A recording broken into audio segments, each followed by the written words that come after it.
ዛሬ ደግሞ ባለፈው ጀምረን ካቆምንበት ለፋርማኮሎጂ መሰረታዊ በሆነው በማይክሮባዮሎጂ ጉዳይ ዙሪያ አንዳንድ ነገሮችን እናወራለን። በሽታ እንዴት ሊፈጠር ይችላል? በየት በኩል ገብቶ ፓቶጂኖቹ ኢንፌክሽንን ኮዝ ሊያደርጉ ይችላሉ የሚለውን ነገር ለማየት እንሞክራለን።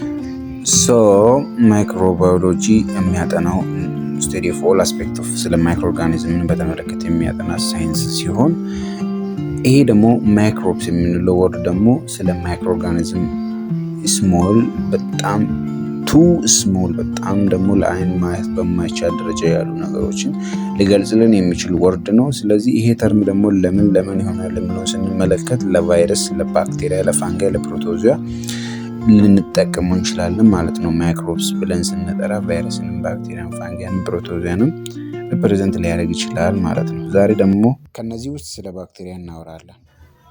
ባክቴሪያን ክላሲፋይ ከማድረግ ስንጀምር ቤዝድ ኦን ዘር ሞርፎሎጂ በሼፑ ሊሆን ይችላል፣ ቤዝድ ኦን ዘር ስቴኒንግ በከለሩ እና ቤዝድ ኦን ዘር ካልቸራል ካራክተሪስቲክስ። ይህ ማለት ደግሞ ካልቸር ሲደረግ ዊዝ ኦክሲጅን ነው ዊዛውት ኦክሲጅን ነው ራሱን ሪፕሊኬት ሊያደርግ የሚችለው ሚለውን ከማየት እንጀምራለን።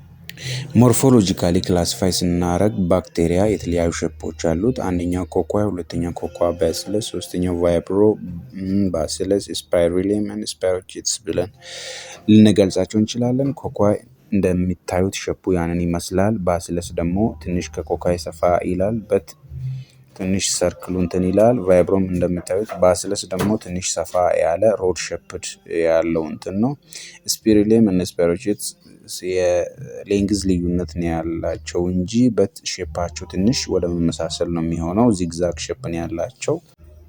በዚህ ዚግዛግ ከአንድ ትውስት እስከ ሌላኛው ትውስት ያለው ዲስታንስ አንዳንዴ ተመሳሳይ ላይሆን ይችላል ማለት ነው። ስለዚህ ዳይፕሎኮከስ ሲባል ደግሞ የኮካይ ሁለት ሲሆን ስትሪፕቶኮከስ ደግሞ ሲባል ከሁለት በላይ የሆነ የኮከሶች ስብስብ ሲሆንና ስታፋይሎኮከስ ደግሞ ሼፕ ኢሬጉላር የሆነ ደግሞ በንችስ የሆነ ሼፕ የያዘ ኢሬጉላር የሆነ አኩሙሌት የሆነ ኮካዮች ሲሰበሰቡ ስትሪፕቶኮከስ ልንል እንችላለን ማለት ነው። ቤዝድ ኦን ዜር ስቴኒንግ ደግሞ ክላሲፋይ ስናደርግ ባክቴሪያን በሁለት ስቴኒንግ አይነት ነው ያለው። ግራም ስቴኒንግ እና ዛሂኒልሰን ስቴኒንግ ወይ ደግሞ አሲድ ፋስት ስቴኒንግ የሚንለው ነው። ግራም ስቴኒንግ ማለት ደግሞ ባክቴሪያው ግራም ፖዚቲቭ ነው ወይስ ግራም ኔጌቲቭ ነው የሚለውን አይደንቲፋይ ለማድረግ የምንጠቀምበት በግራም ሪአክሽን በስፔስመኑ ወይ ደግሞ በካልቸሩ ውስጥ ያለው ባክቴሪያ ምን አይነት ነው የሚለውን አይደንቲፋይ ለማድረግ የምንጠቀምበት ሜተድ ወይ ደግሞ ስቴኒንግ ሜተድ ነው ማለት ነው ግራም ስቴኒንግ የምንለው። ለዚህ ደግሞ ግራም ስቴኒንግ ስቴፖች አሉት።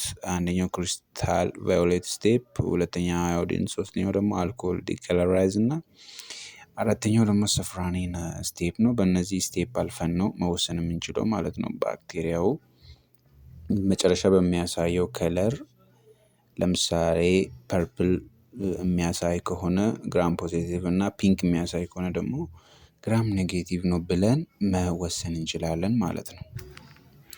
ግራም ፖዚቲቭ የምንለው ለምሳሌ ስታፊሎኮከስ፣ ስትሪፕቶኮከስ፣ ክሎስትሪዲየም፣ ኮሪያኖባክቴሪየም የምንለው ግራም ፖዚቲቭ ምሳሌዎች ሲሆኑ ግራም ኔጌቲቭ የምንላቸው ደግሞ ኢኮላይ፣ ኔዜሪያ፣ ክሌቢሴሊያ፣ ሄሞፊለስ፣ ብሩሴላ፣ ሳሊሞኔላ፣ ሺጌላ ኤንድ ቫይብሮ የምንላቸው እነዚህ ግራም ኔጌቲቭ ባክቴሪያዎች ናቸው ማለት ነው።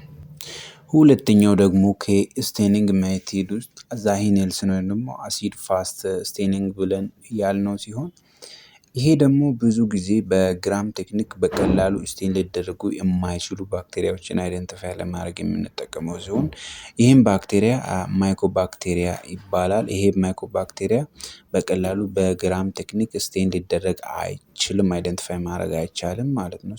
ለምሳሌ ማይኮባክቴሪየም የሚባሉ ስፒሺሶች ማይኮባክቴሪየም ቱበርክሎሲስ፣ ማይኮባክቴሪየም አልሰራንስ እና ማይኮባክቴሪየም ሊፕሬ የምንላቸውን በዚህ ስቴኒንግ ሜተድ ስቴን አድርገን እንለያቸዋለን ማለት ነው። ሌላኛውና ሶስተኛው ባክቴሪያን ክላሲፋይ ካረግነው ክላሲፊኬሽን ቤዝድ ኦን ዴር ካልቸራል ካራክተሪስቲክስ ውስጥ ባክቴሪያን አይደንቲፋይ የምናደርገው ቤዝድ ኦን ዴር ኢፌክት ኦፍ ኦክሲጅን ኦን ዴር ባክቴሪያል ግሮዝ። ስለዚህ የኦክሲጅን ተጽዕኖ በባክቴሪያ እድገት ላይ ባለው ለምሳሌ ዊዝ ኦክሲጅን እና ዊዛውት ኦክሲጅን ባክቴሪያ እንዴት ነው እድገቱ የሚለውን አይደንቲፋይ በማድረግ አናይሮቢክስ ነው፣ አይሮቢክስ ነው፣ ፋካልቴቲቭ አናይሮብስ ነው የሚለውን በዚህ ሜትድ ልንለይ እንችላለን ማለት ነው።